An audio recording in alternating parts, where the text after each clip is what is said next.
Welcome back to your ultimate pit stop, Piston Pundit. For decades, oil has acted like a high-compression engine for global power, and few places illustrate that better than Venezuela. After sanctions and underinvestment hollowed out its output, the crisis peaked in January 2026, when U.S. forces captured President Nicolas Maduro during a military operation tied to a broader push to control Venezuelan oil assets. Rather than stalling exports, this pressure triggered adaptive responses. Tankers disappeared from trackers, trade routes rethreaded, and buyers recalibrated. This wasn't just a blockade. It was a real-time stress test of maritime logistics, refinery compatibility, and global energy strategy. Here are the developments, strategies, and outcomes reshaping the oil market today.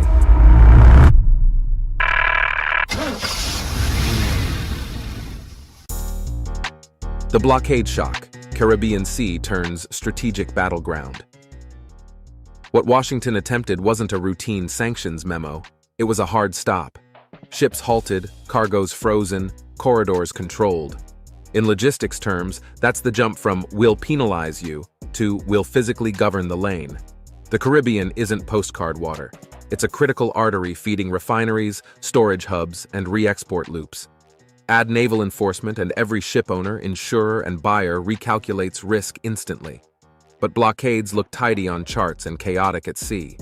International waters, flags of convenience, layered ownership, and fast-changing vessel identities complicate enforcement. Boarding actions deter, yes, but they also expose limits.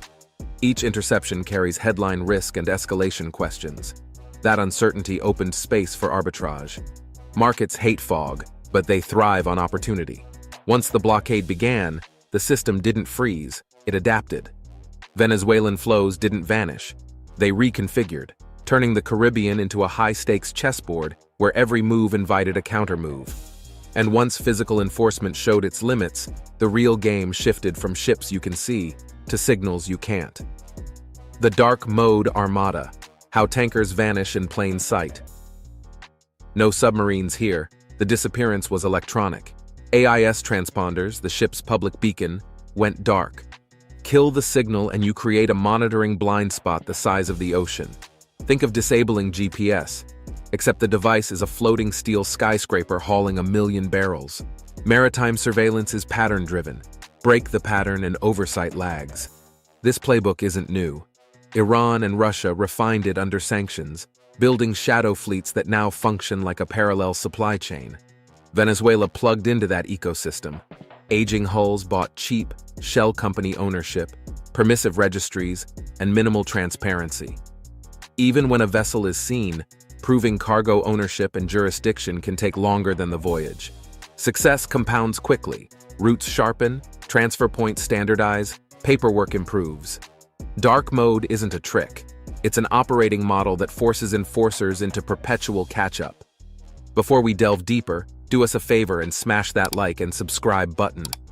This helps us reach more auto enthusiasts just like you. All right, let's shift gears because what's moving through these shadow routes isn't interchangeable fuel. Heavy Venezuelan crude, the industrial fuel markets can't replace. This isn't theater, it's hardware. Venezuelan grades like Mare are heavy bitumen-rich barrels.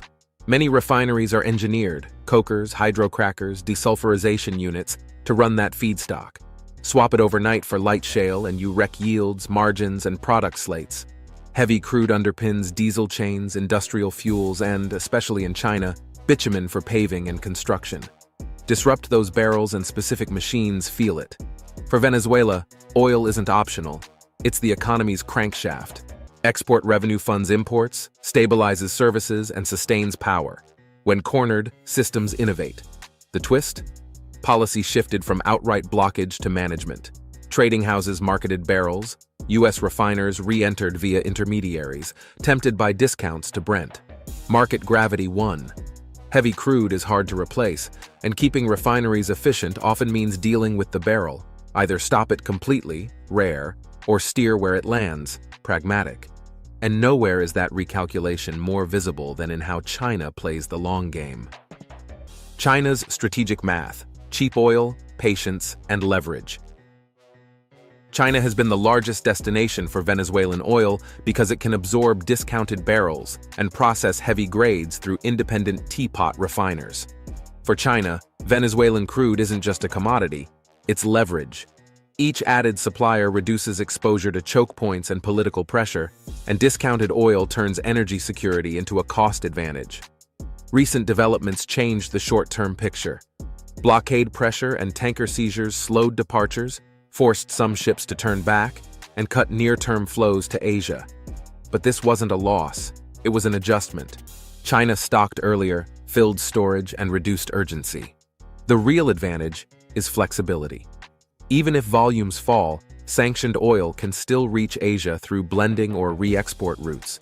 If teapots face shortages, they pivot to substitutes like Canadian heavy blends, triggering global sourcing shifts the automotive and industrial world should watch closely.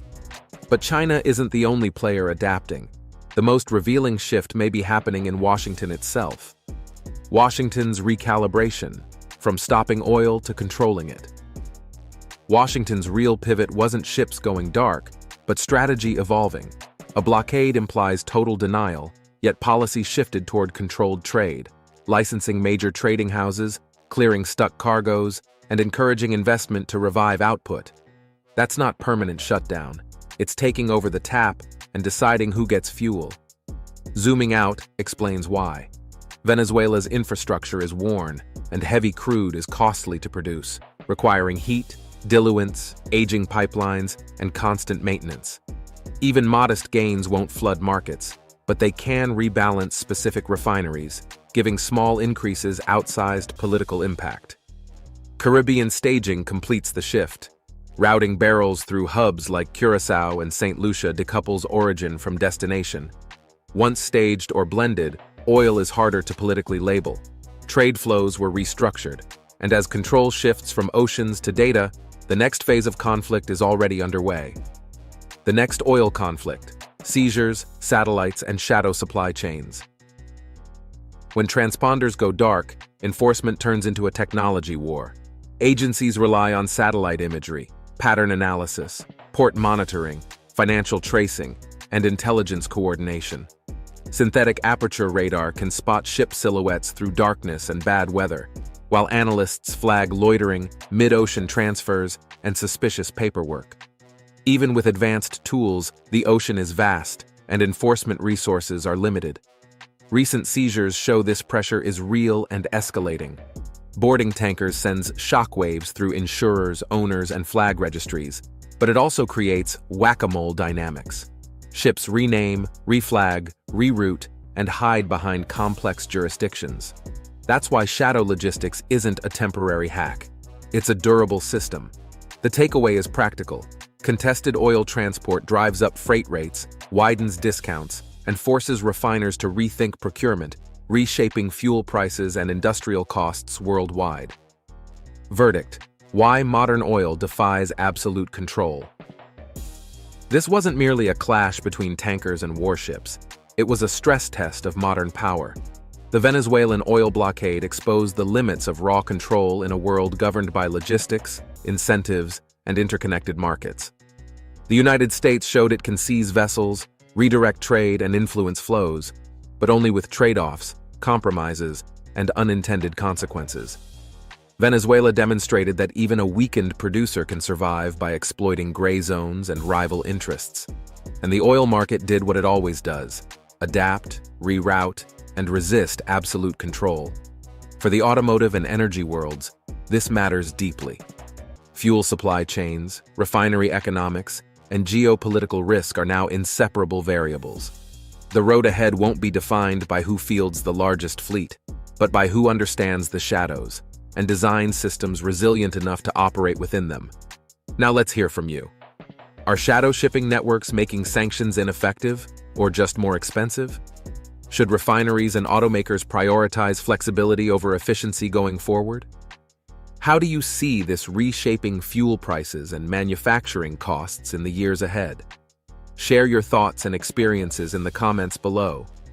If you want more deep dive breakdowns like this, subscribe to Piston Pundit so you don't miss the next vehicle updates and upcoming videos. Thanks for watching, and see you at the next pit stop. You can now check out any of the videos on the screen. There's plenty more to explore.